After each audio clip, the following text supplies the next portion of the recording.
Hello and welcome to this Robocraft 2 video. As always, Robocraft 2 is still in a very early alpha state, which means anything I show you here might have changed if you watch this video from the future. So the robot I want to showcase in this video is an automated mine layer robot. You can use it manually or turn it to automated mode. I am going to show a little bit about how you can use this one and like the idea behind it.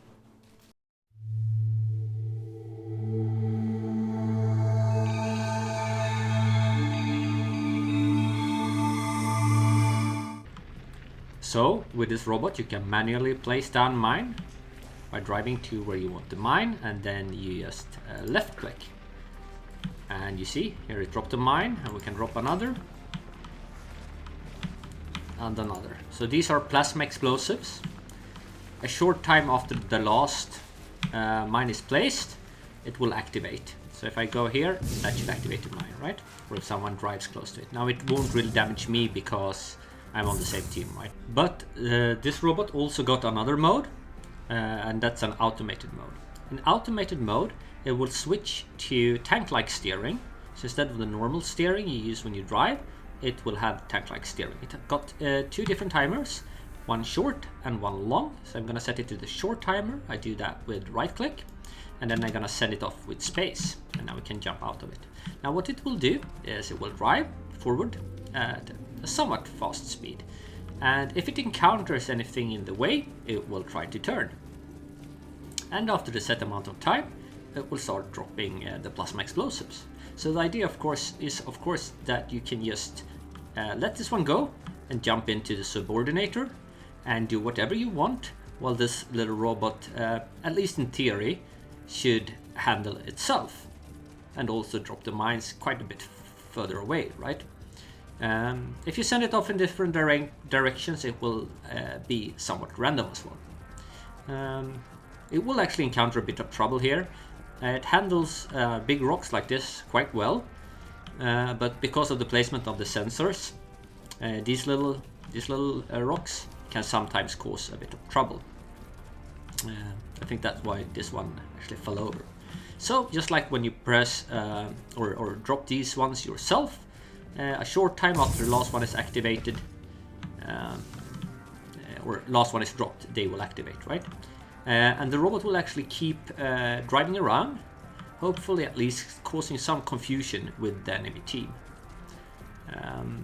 I guess like until you actually done with whatever you're doing in the subordinator.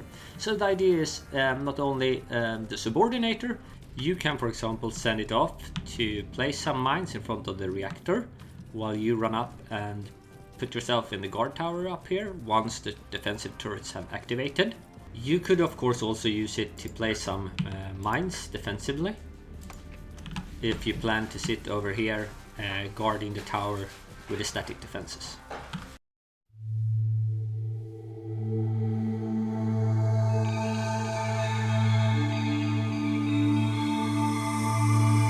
So I'm going to try to explain a bit how the logic behind this robot works.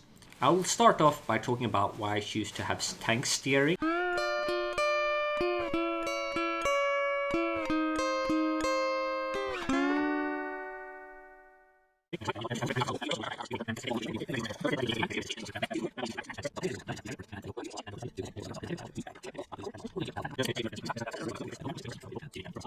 So this is pretty much everything. Now, let's finish off by watching it blow up some test robots.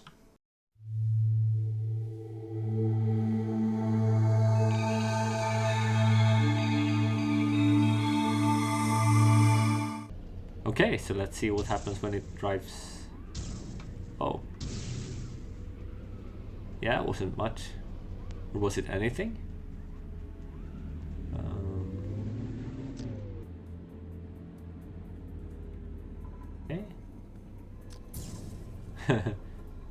Yeah, that was no damage. Like I reduced the detection area now. See if that works better.